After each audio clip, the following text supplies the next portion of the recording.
In this video, I'm going to show you how to activate Truist credit card. This is a step-by-step guide, so please follow along to get a better understanding. But before we dive into its activation methods, let's make sure you have everything you need.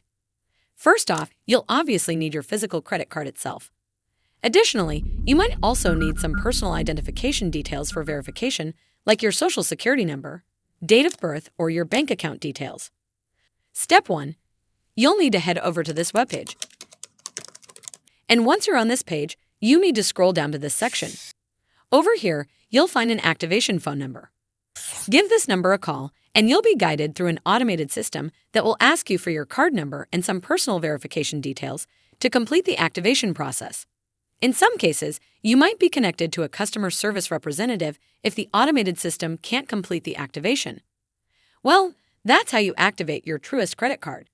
I hope you found this video helpful. And if you did, make sure you give this video a super thanks by clicking on the heart icon to help support the channel, and don't forget to hit the subscribe button. We'll see you in the next one.